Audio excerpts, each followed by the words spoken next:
오늘은 건강한 신앙생활 어떻게 해야 합니까? 하나님 제목으로 함께 말씀을 묵상하기를 합니다. 팬데믹 기간에, 록다운 기간에 서양사 특히 이 일리아드와 오디세이를 중심으로 하는 서양사를 강의를 이렇게 들으면서 독특한 그것도 감동이 있는 한 부분이 있었습니다. 물론 영화로도 나와 있죠. 하지만 특히 이제 성경을 좀 더 알고 나서 그 내용을 생각을 하니까 조금 더 이해가 됐어요. 트로이 문화입니다. 트로이 문화 영화 보셨죠? 그리스와 트로이 간의 전쟁입니다. 당대 그리스 군대는 대단한 용맹이 있는 군대였고요. 전쟁마다 승리하는 그런 군대였습니다. 그런데 싸움을 해도 자꾸 실패하는 거예요. 그래서 그런데 그들 가운데 이러한 소문이 들려옵니다. 저 트로이에는 아테네 여신상이 있는데 그 여신이 트로이를 보호해 주기 때문에 그래서 그리스가 전쟁에 지는 것이다 하는 것이었습니다. 그래서 이제 이 오디세우스하고 또 다른 한 군대 장관이 몰래 잠입을 해서 트로이에 있는 그 여신상을 훔쳐서 도망을 합니다. 그런데 이 여신이 이 방패를 들고 있고 한 손에 창을 들고 있습니다. 사진을 보면 그 여신이 이 그리스에 왔는데 그리스의 피 묻은 병사들이 여신의 머리띠를 만졌기 때문에 이 여신이 그 창과 방패를 들고 쾅쾅쾅 뛰면서 세 번을 뛰면서 분노했다라고 했습니다. 여신을 가져왔으면 이제 그들을 돕는 힘이 없기 때문에 트로이가 패배할 것이라고 기대를 했는데 여전히 전쟁에서 이기지 못하니까 이게 왜인가? 그러고 있을 때 이제 한 선지자를 통해서 그런 말을 듣게 되죠. 그러면서 그가 말하기를 참나무로 이렇게 목마를 만들어서 여신이 있었던 자리에 갖다 놓으면 그 여신의 분노를 해소시킬 수 있다라는 말을 해주게 됩니다. 이제 그 말을 듣고 이제 그렇게 해서 목마를 만들게 되지요. 그런데 이제 그것은 뒤에 이제 있어야 될 얘기고 이제 트로이와 그리스가 계속 전쟁을 하는데 실패를 하니까 이 오디세우스라는 이 사람이 책사였잖아요. 회개를 꾸밉니다. 우리 모두 큰 목마에 전사들을 숨기고 우리는 저 앞에 있는 섬 뒤에다가 진을 치고 기다리자.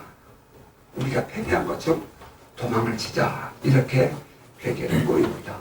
그래서 이제 그 그리스 군사들이 큰 목마를 만들어서 그 트로이의 해변가 전쟁터에 놓고 갑자기 모두가 다 퇴각을 해버립니다. 저 멀리서 트로이 백성들이 바라보니까 전쟁터가 하루아침에 잠잠해졌어요. 그들이 놀라서 이제 성문을 열고 밖에 나가보니 그곳에 큰 트로이가 있었습니다. 목마가 있었습니다. 사람들이 말하기를 이 목마를 전리품으로 가져가자. 혹은 아니다. 이 목마에는 괴계가 들었을 수 있다. 이제 그렇게 두 개의 큰 세력이 언쟁을 하게 되는데 그때에 저 바다의 신 포세이돈의 사자였던 라오콘이라는 사람이 나타납니다. 그리고 말하기를 이 목마는 그리스가 트로이를 공격하기 위한 또 하나의 괴계입니다. 라고 이제 열심히 설명을 합니다. 그러면서 자기가 들고 있는 창을 목마의 배를 향해서 던졌죠. 그러니까 배에서 통 소리가 납니다. 속이 비어있는 것을 알아요. 그러니까 이제 이 트로이 사람들이 목마를 가져가지 않기로 결정을 합니다. 그런데 바로 그 무렵에 한 그리스의 병사가 아주 이 초췌한 모습으로, 죄수의 모습으로 트로이 군인들에게 붙잡혀 옵니다. 온몸을 사시나무듯이 떨면서 살려달라고 애원합니다. 그러니까 이제 이 트로이의 군사들이 높은 군사가 너 솔직하게 얘기해라. 너 목숨 살려주겠다. 그렇게 얘기하면서 이제 그의 신분을 묻고 또 그에게 여러 가지 대화를 하는데, 그는 이렇게 말합니다. 나는 그리스의 병사입니다. 오디세우스 장군이 나를 미워해서 특별히 그들이 퇴각을 하면서 나를 버리고 간 것입니다. 그의 이름은 시논이었습니다. 그 시논이 그러면서 하는 얘기가 이제 이 목마를 만들게 된 이야기를 조금 내용에 설명했던 그런 얘기를 하면서, 이 목마는 바로 여신의 자리에 들어가서 있어야 이 모든 분노를 잠재울 수 있습니다. 라고 얘기를 합니다. 그러니까 이제 다시 또, 이 목마를 가져가자 말자는 사람 사이에 논쟁이 벌어지게 됩니다. 그때에 이 라오콘이라는 이 사제가 신전에서 그 포세이돈 신을 섬기는데 바다에서 2마리의 뱀이 올라옵니다. 그리고 그 2마리의 뱀이 라오콘과 2 아들을 갑자기 한순간에 온몸을 감싸면서 혹을 뿜어냅니다. 이제 이 트로이 사람들의 입장에서 바라볼 때, 야, 이것은 저 목마가 신을 분노했기 때문에 신이 저들을 내려서 저렇게 된 것이다 라고 하면서 이제 이 사람들이 목마를 성 안으로 가져가죠. 성문이 작습니다. 그래서 성을 넘겨서 이제 목마를 끌고 가는데, 트로이 사람들 입장에서는 전쟁이 끝났습니다. 그러니까 목마를 그 안에 갖다 놓고는 모두가 마음을 편안하게 하고는 신나게 그날 저녁에 축제를 하고 깊이 잠이 듭니다. 그때 저 멀리 성쪽에서 불화살이 하나 올라옵니다. 그것을 신호로 이제 그 목마 안에 들어있던 30명의 그리스 전사들이 밖에 튀어나와서 이제 성벽을 지키고 있고 성문을 지키고 있는 병사들을 죽이고 모든 성을 완전히 문을 열어서 이제 트로이가 멸망하게 됩니다. 여러분이 이 얘기를 제가 이렇게 장시간 하게 되는 동기, 나가지 말고 예배 같이 안에 드린다고 했어요. 이 장시간 여러분에게 제가 이 히스토리를 여러분에게 말씀을 드리는 이유가 있습니다. 그 천홍성 같은 트로이가 목마 때문에 멸망합니다. 트로이 목마. 이 골로새서의 서신을 쭉 기록해 오던 사도 바울은 이제 마지막 부분에 가서 앞으로 그 골로새 교회가 어떻게 유지되어야 하고 성도들의 신앙이 지켜져야 할 것인지에 대해서 이야기를 합니다. 똑같은 쌍둥이 서신이라고 얘기했던 이 에베소서는 똑같은 이 위치에 가서 무엇을 얘기하냐면 마귀와의 영적 싸움에 대해서 얘기를 합니다. 에베소 교회에게 보낸 편지, 원수 마귀의 계계를 이기기 위해서 너희가 하나님의 전신갑주를 입어라, 이렇게 얘기합니다. 똑같은 패턴으로 얘기를 하던 사도는 에베소 교회는 하나님의 전신갑주를 입어라, 이 원수 마귀와의 싸움을 싸워라 하는 반면에 골로새 교회에게는 똑같은 그 위치에 가서 우리가 함께 읽었던 기도를 계속하고 감사함으로 깨어있어 기도하라, 이렇게 얘기를 하고, 또 아울러서 너희가 우리를 위해서 기도할 때는 우리 하나님께서 우리의 복음의 문을 열어줘서 우리가 하나님 그리스도의 비밀을 담대히 전할 수 있게 해달라. 내가 이렇게 매여 있는 것은 바로 이 일 때문이 아니더냐. 너희들이 그렇게 울려서 기도해 줄 때에 이 복음은 그렇게 마땅히 전해질 것이다. 그리고는 외인들에게 아웃사이더예요. 외인들에게 의해서 너희들이 지혜롭게 행동해서 세월을 아껴라. 그 세월을 아껴라 그 말은 원어에 보면은 하나님의 그 좋은 때를 잡아라, 만들어라 그런 뜻입니다. 그리고 이어서 사도는 말하기 너희는 말을 항상 좀 은혜롭게 해라. 그렇게 해서 이 소금으로 맛을 내는 것처럼 말을 은혜롭게 해서 또 다른 사람에게 늘 복음에 대한 답변을 할 수 있을 그런 준비가 있게 해라. 이렇게 말을 하죠. 아니 영적 싸움을 얘기하는 사도는 여기 와서는 이 건강한 신앙생활 앞으로 그 교회가 어떻게 나아가야 할지 어떻게 그 신앙인들이 신앙생활을 해야 될지를 설명을 합니다. 자, 저는 여기에서 또 하나의 그림을 여러분에게 소개했습니다. 트로이 목마의 전쟁사입니다. 오늘 우리들의 신앙생활 여러분 어떻게 생각하십니까? 우리가 신앙생활을 잘 해오고 내가 지금 잘 되고 있다라고 생각할 때에 혹시 여러분 안에 원수 마귀가 옮겨놓은 트로이 목마는 없는지 다시 한번 깊이 돌아볼 수 있는 성찰해 볼 수 있는 이 아침 될 수 있기를 바랍니다. 전 여기서 매번 트로이를 이겼습니다. 그리스는 패배했어요. 마땅히 트로이는 지켜질 것으로 생각을 합니다. 그런데 그래서 그리스가 패퇴하리라.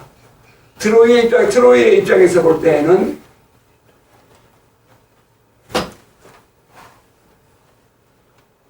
지금 그리스가 패퇴했다고 생각합니다. 그래서 축제를 즐깁니다. 자기들 안에 전쟁을 한참 할 때에는 다툼이 없었습니다. 마땅히 싸워야 할 일이었기 때문입니다. 그러나 그들에게 이제 전쟁이 멈췄습니다. 순간적으로 지금 태가가 없었습니다. 그러니까 그들 가운데 논쟁이 생깁니다. 네가 옳다, 내가 옳다. 그러다 결국 또 다른 선지자들, 예언자들의 말을 들으면서 그들은 자기의 선한 대로 또 선택했다. 목마가 트로이 성 안으로 들어올 때 그 안에 있던 또 다른 이 여 선지자가 아폴로에게서 예언의 영을 받았다는 여 선지자가 말합니다. 이 목마가 트로이 성에 들어오면 트로이는 멸망할 것입니다.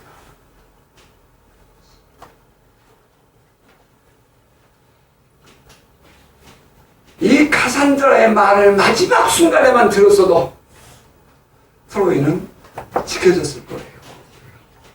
그 마지막 순간에 카산드라라는 이 선지자는 아폴로 신에게서 예언의 영을 받았습니다. 하지만 사람들은 카산드라를 거부합니다. 카산드라의 예언을 싫어합니다. 분노합니다. 그래서 결국에는 트로아는 그렇게 그날 밤으로 이제 멸망의 길을 가게 되는 것입니다. 여러분, 우리의 신앙생활 영적 전쟁이에요.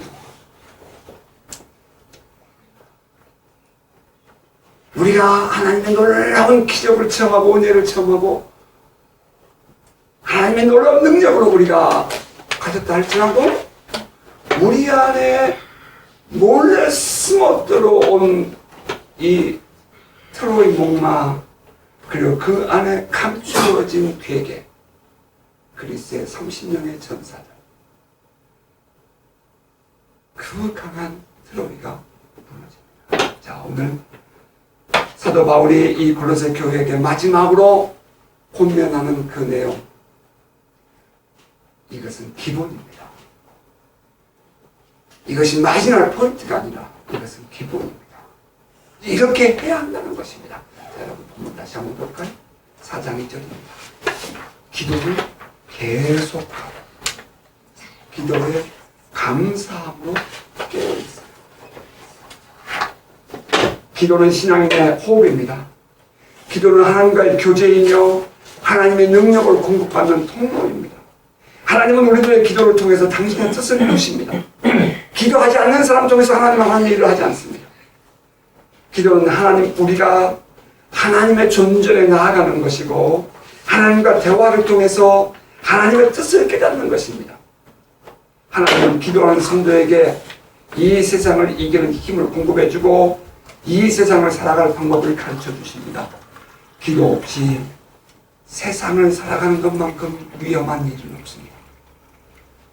기도는 하나님의 손을 움직이는 하나님의 방법임을 원수 마귀는 누구보다 잘 알고 있습니다. 그래서 어찌하든지 신앙인들과는 기도에 정진할 수 없도록 유혹하고 마음을 빼앗습니다. 그리고 심지어는 그들에게서 하나님을 우리의 삶에서 배격해내도록 만듭니다. 종종 어떤 사람들은 기도가 무슨 소용이 있느냐고 비아냥거리기도 합니다. 특별히 요즘 같은 이 팬데믹 기간, 코비드-19 이 기간에 기도가 무슨 가치가 있느냐, 기도가 무슨 소용이 있느냐라고 말하는 사람도 보았습니다. 제가 보기에는 저 사람 분명히 지금 기도해야 할 상황에 빠져 있는데 기도를 고민하면 너무도 쉽게 기도해봐야 소용없다. 결국에는 사람들이 하는 것 아니냐고 대꾸합니다. 물에 빠지는 베드로가 Jesus, help me. 부르짖는 소리에 예수께서 그를 건져주십니다. 예수께서 한 배에 타고 있었습니다. 광풍이 붑니다. 배가 흔들립니다. 예수가 같이 계시지 않은 것이 아닙니다. 예수가 같이 계셨습니다. 그럼에도 불구하고 광풍이 이 바다에 휘몰아쳤습니다. 그러자 예수를 깨웁니다. 예수께서 일어나시면서 그러죠. 이 믿음의 문자입니다. 그리고 잠잠하라 고요하라. 그리고 바다를 잠잠케 하십니다.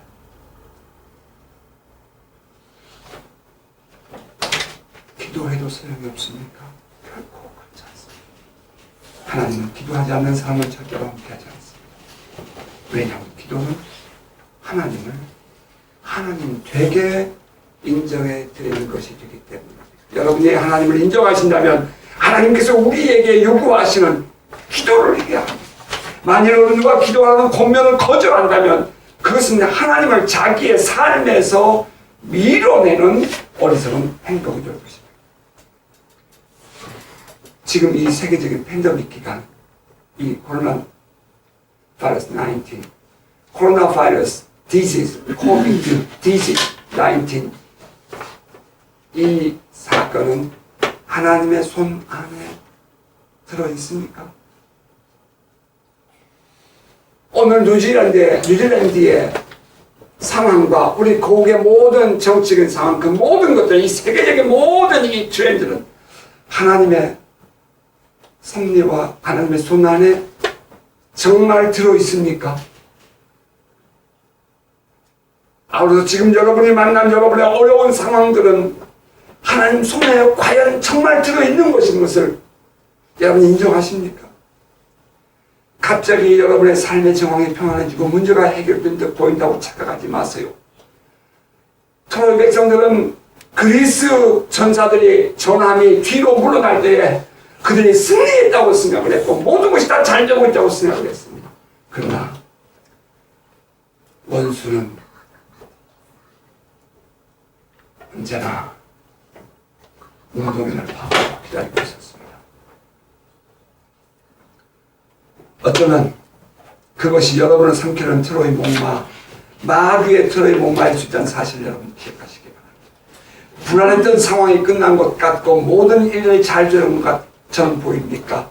언제 어디서 그런 일이 일어날지 모르는 것이 오늘날 우리의 삶의 정황인 것입니다. 따라서 사도 베드로는 우리에게 말하기를 더러운 원수 마귀가 우는 사자같이 둘러다니며 삼겹살을 찾는다고 말합니다. 보면 사단은 이렇게 말하죠. 기도를 계속하고 기도에 감사함으로 깨어있으라. 기도를 계속하라. 이 말은 이미 그들은 기도를 계속해 오고 있었음을 말해줍니다. 갑자기 기도해라 이 말 아니에요. 그들은 꾸준히 기도를 계속해 오고 있었어요. 그래서 앞으로도 계속해서 기도해라. continuous. 계속해라 그 말인 것입니다. 데살로니가 교회에 보낸 사도의 편지에는 쉬지 말고 기도해라 이렇게 권면한 바 있죠. 기도는 꾸준히 해야 합니다. 그렇지 않으면 정작 기도해야 할 위급한 상황을 만나도 기도할 생각을 못하게 됩니다.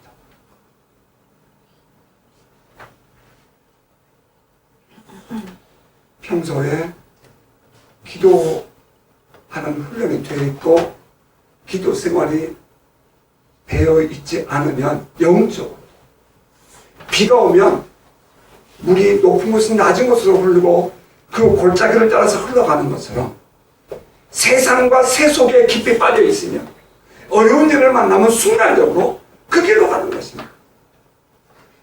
평소에 왜 기도해야 합니까? 왜 기도 생활해야 합니까? 왜 기도를 꾸준히 해야 합니까? 평소에는 못 느끼죠? 그러나 위기를 만나면 아는 것입니다. 기도를 꾸준히 하십시오. 쉬지 말고 하십시오. 늘 주님과 대화를 하고 주님을 여러분의 삶의 현장의 주인으로 인정하십시오. 그리고 주님께 구체적으로 물으십시오. 그럼 주님은 반드시 응답하십니다. 어떤 방법으로든지 주님은 기도한 사람을 응답하십니다. 그러고 사도는 말하기를 기도에 감사함으로 깨어있으라. 만일 그렇지 않으면 주께서 응답하셔도 그것이 주님이 하신 일인지 아닌지 판단할 수 없기 때문입니다. 존 오길이라는 그 미국의 목사님은 이 부분을 강연하면서 이렇게 얘기했어요. 여러분, 기도할 때 눈을 뜨고 하나님을 바라보면서 기도하세요. 눈을 감고 혼자 막 외치는 것으로 이렇게 막 쏟아내는 것으로 기도했다고 말하지 마세요. 하나님께서 어떻게 내게 지금 응답하신지를 보면서 기도하세요. 그렇게 말을 했어요. 여러분들의 일들이 잘 될 때 더욱 조심하고 깨어서 기도에 정진하시기 바랍니다. 높은 곳에서 떨어진 것이 여러분 훨씬 아픕니다. 아시죠? 제가 제일 불안해하고 힘들었던 것이 바로 이 부분이었어요. 모든 일들이 잘 되면 사람들은 막 잘 됐다고 하지만 여러분 그 잘 되고 높아질 때 모든 일들이 술술 풀어질 때에 정신 바짝 차리지 않으면 높은 곳에서 떨어지는 그 고통이 겁니다. 저는 젊은 날에 어렸을 때 그것을 경험한 것 같답니다. 저는 그래서 그것이 제가 놀라운 것은 그렇게 고통을 당하고 나면 흉터가 남다는 것입니다. 내 영혼에, 내 마음에 상처가 남아요. 지금 이 나이가 되어도 옛날에 그 상처가 저를 지금 괴롭힙니다.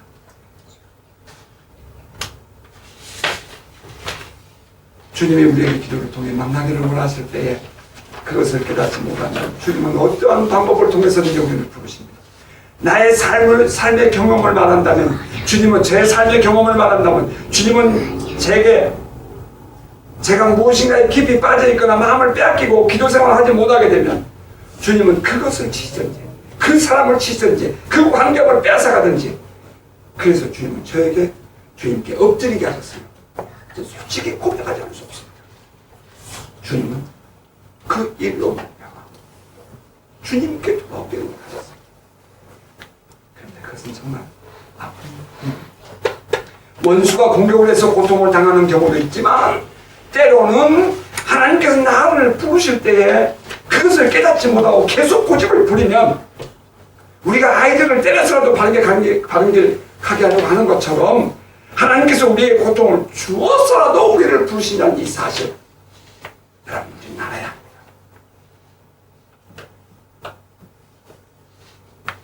하나님이 매를 드셨을 때는 그것부터가 반드시 남습니다. 왜냐하면 그것을 교훈 삼아서 하나님과의 관계를 계속 유지할 수 있게 하기 위해서입니다. 기도는 해도 되고 안 해도 되는 것이 아닙니다. 기도는 꾸준히 계속해서 해야 하며 눈을 크게 뜨고 감사하는 마음으로 하나님이 어떻게 우리에게 응답하시는지 보면서 기도하는 것입니다. 그리고 사도는 이어서 성도들에게 자기를 위해 기도해 줄 것을 요청합니다. 초대교회 성도들은 그들의 기도가 자신을 위한 기도뿐만이 아니라 이와 같이 중보 기도에도 매우 익숙해져 있는 사람들이었습니다.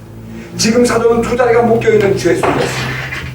그런 성도들에게 이 다리가 풀어지고 안정되게 복음을 전할 수 있게 해달라고 구하지 않았습니다. 사도에게는 그러한 자기의 상황의 문제를 두지 않았습니다.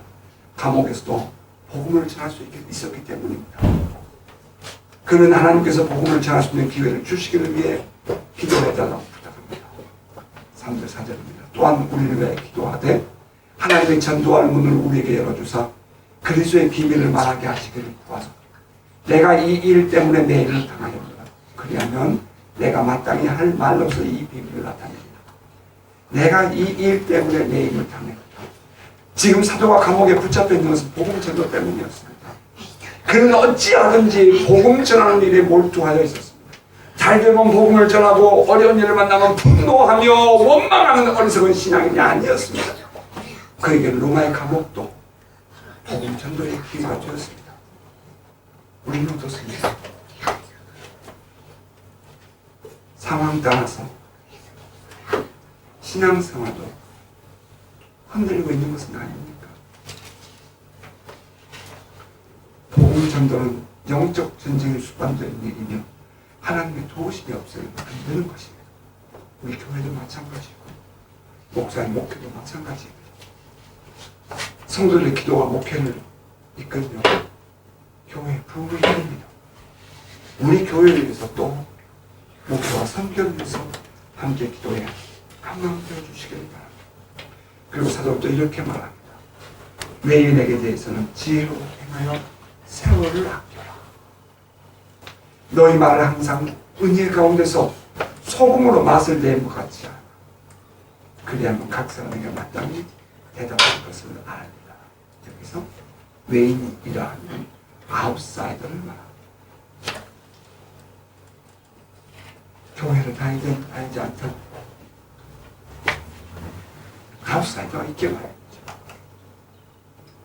그리고 또 세월을 아끼라 이 말은 기회를 아끼라 이 말입니다. 단순히 save the time이 아니라 make the most of every opportunity, 모든 기회를 가장 최상의 것으로 만들라는 것입니다.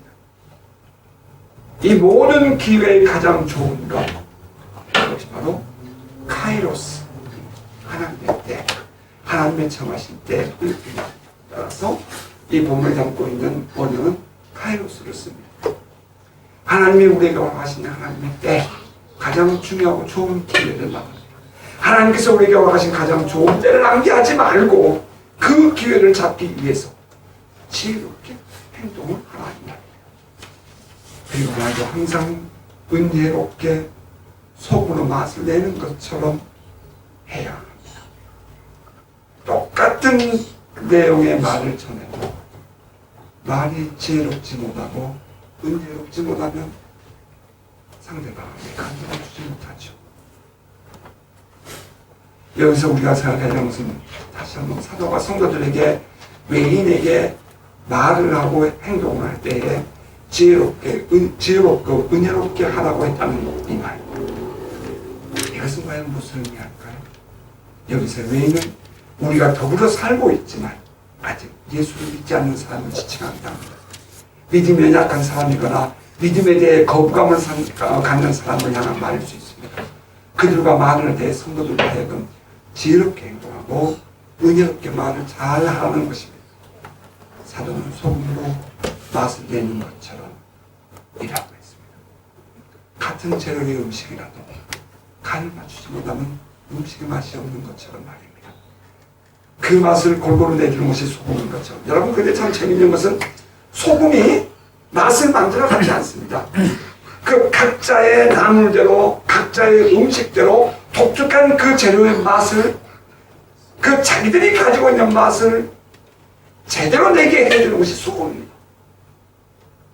소금이 그 맛을 주관해 가지 않아요. 소금은 그 각자가 제 맛을 내게 해주는 것입니다.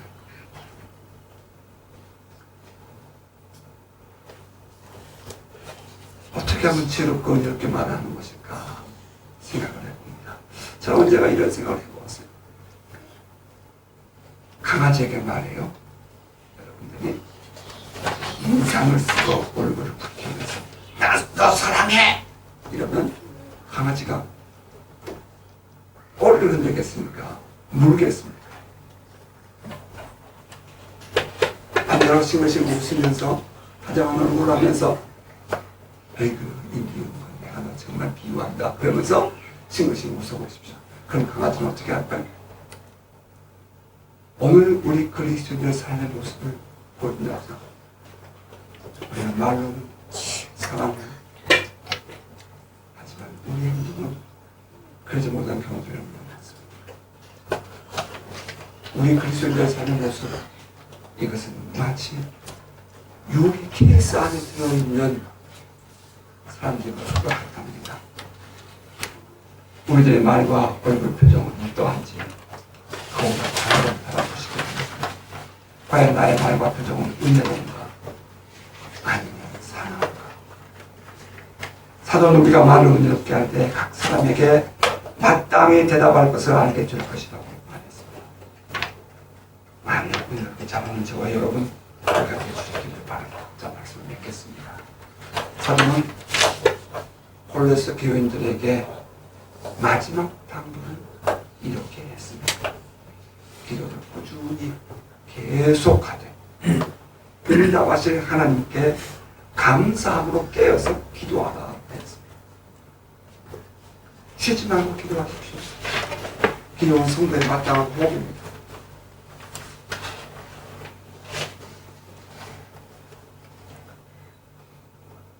이 기도에 대해서 설명할 때가 되면 가능하면 좀 부정적인 말 하지 않고 안 하고 싶고 힘든 말 하지 않고 싶었습니다. 그러나 이 말씀을 묵상하고 돌아볼 때 제 자신을 향해 깨어있어야 하는 것입니다. 하지만 이 말이 사실이에요. 이 말이 사실이에요.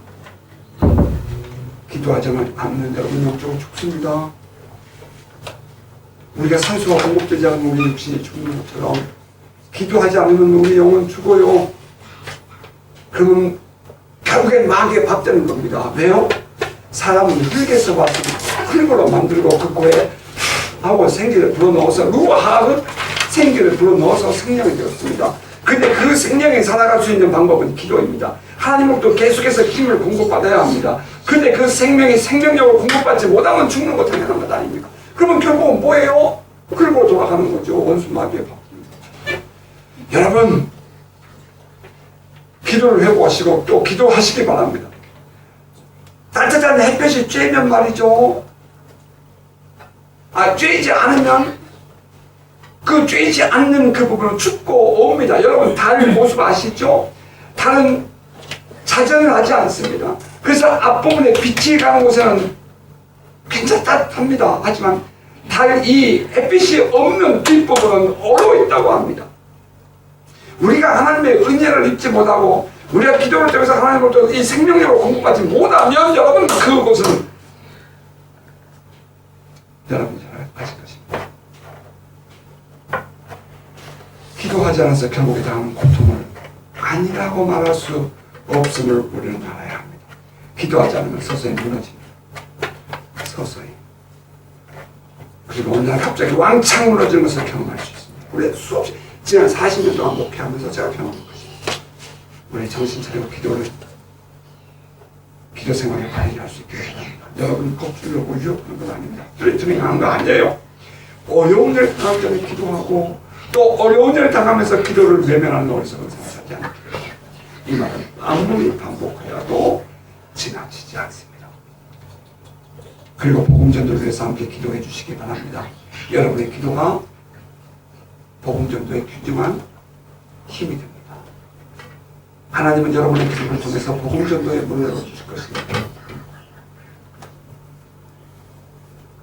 그리고 말과 행동에 지혜롭고 은혜로운 성도들 되시길 바랍니다. 사도가 고린도 교인들에게 이 말을 하는 것은 결국에는 이웃전도에 대한 교훈입니다. 믿지 않는 사람, 믿음 없는 사람 전도에 온몸을 다하고 이를 위해서 말과 행동을 조심성이 있는 성도 되시기 바랍니다. 우리 자신을 돌아보십시다.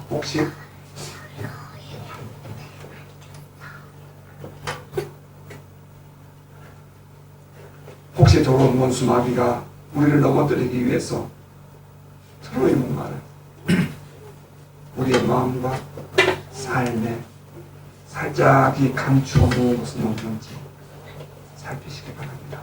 건강한 신앙생활은 하나님과의 꾸준한 관계를 유지하고 또 이웃과 지혜롭게 또 은혜로운 언행을 통해서 이루어집니다. 바라기는 원수 마귀가 우리의 신앙생활에 tum탄이 못하도록 늘 깨어 지키며 건강한 신앙생활 잘 이루지 않은 복된 성도 되시기를 주의 이름으로 축복합니다.